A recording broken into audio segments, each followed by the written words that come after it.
xam nga am na ay mbir yi nga xam ne ci dégg-dégg rek dafa ruslu waxuma la ak ay nit di ko jëfe mais nañ déglu buri après ñu ñëw. le comportement des dirigeants de la fédération sénégalaise de football ci naka seen doxalin ci biir compétition bi dañu gis une délégation pléthorique c'est-à-dire que lim bu jéggi dayoo sax xëy na la ëpp la nga xam ne nii moom la ñu war a prévoir ci délégation ñu gis ni ñenn ci membre fédération bi dañu ñëw ak seen i njaboot ñenn ñi ak seen i jegeñaale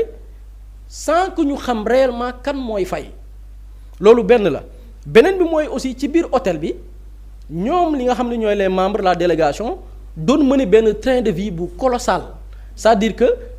la note était tellement salée ci maanaam cakkaay mbumbaay noos et lenn li ñu ci jëwal mooy commander ay bouteilles d'alcool millésimées c'est-à-dire que benn xeetu sàngara goo xamante nii bokk na ci sàngara yi gën a cher bokk ay achat de cadeaux ay soirée en galante compagnie maanaam ay soirée yoo xamante ni nii maanaam bànneexu am ak si ña nga xamante nii ñoom la ñuy àndal bu ñu nee diw il est en bonne compagnie mooy xëy na am na benn soxna gu nekk ca wetam ay soirée daal cakkaay ñu gis ni loolu moo nekkoon di xew au sein de la tanière dans l'hôtel bi nga xamante ni nii délégation bi fa lañ nekk ñu ne chacun y allait de ses privilèges ku nekk ak sa façon ba ngay bànneexoo comme kenn ci vice-président yi muy fédération sénégalaise de football bi nga xam ni moom dafa invité yenn ci ay créateurs de contenu waaye itam ci biir créateur de contenu mu am ci ay xale yu jigéen yoo xamante ni nii seen teewaay sax dañ ko doon nemmeeku ci biir entraînement wu Lions yi maanaam bu Lions yi di tàggatu ngir waajal seen i match ak di teg seen i tactique ak mise en place dañ fay gis sax ay yenn xale yu jigéen yoo xamante ni nii bu ñu ñëwee sa nit ñi dañuy jaaxle ne ñii lan lañ fiy def lii tamit nemmeeku dañ ko ci li nga xam ne mooy la délégation et ci cas de configuration boobu noonu selon même un officiel bi nga xamante nii ci délégation bi la bokk mu ne j'ai bien une idée de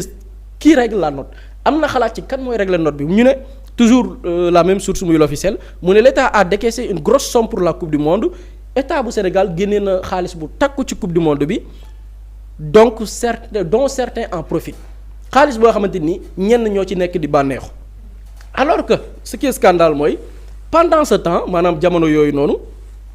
ñu ne les joueurs sont livrés parfois à eux-mêmes en profitèrent pour commander des fast-food joueurs yi ñoom dañ leen bàyyeeg seen bopp ba ñenn ñi dañu mujj di génn hôtel ba di wut fu ñu lekkee ci yenn boutiques yi nga xamante ni dañuy def li nga xamante ni mooy alimentation rapide maanaam fast-food yi nga xam ne xëy na sax dans le haut niveau du ñu recommander joueurs yi di lekk yenn xeetu lekk yi ñu ne loolu itam lu ñu nemmeeku la ci mbir mi mais dafa am leneen aussi lu ñu jibal ci xibaar bi muy mystère autour de la revente de place xam nga équipe yi bu ñu qualifié coupe du monde la FIFA muy ndey ji fédération yi nga xamante ni nii ñoo ŋànk football bi ci àdduna dañuy jël dëkk yi participer ñu jox leen ay place maanaam place yoo xam ne dañ leen koy attribuer may leen ko ñu gis ni y a une revente massive de places attribuées par la FIFA à la fédération sénégalaise de football maanaam place yu bari yi FIFA jagleel fédération dañ ko jël di ko jaayaat ticket yi nga xamante ni nii bu ñu ko xoolee yi leen jox xam ni njëg bi da doon jar ay 34000 boo ko xaymaa $60 34000 en francs CFA en dollars $60 peut-être dañ ko doon jaayee lu toll ci $350 maanaam lu ëpp 200000 ñu koy jël di ko jaayaat te nee nañ xamuñu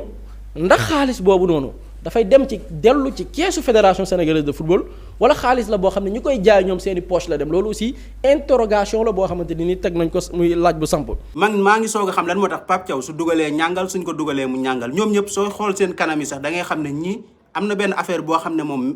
bi nga xam ne metti na leen mu ngi seen ginnaaw te mënuñu ko wax. lii dafa sax ruslu quoi wax dëgg fa yàlla yéen doomu Sénégal yi toog fii nii ñii su mat sa amee dañuy tëj seen place yi du ñu liggéey ñii ànd ak fitna ñii lu nekk ñu daj ko ndekete yéen boobu yéen ñi nga xam ne dañ leen yónni pour ngeen dem guerre yi yéen ngi toog foofu di noos di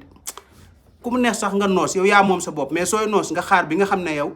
ci sa noosu bopp ngay dem noosi nga jël sa xaalis nga dem noosi mais yow Sénégal ñëpp toog fii di leen xaar pour ngeen dem jëli ndam li indil leen ko ngeen nekk fa di cakkaay di noos Sénégal a ngi noonu.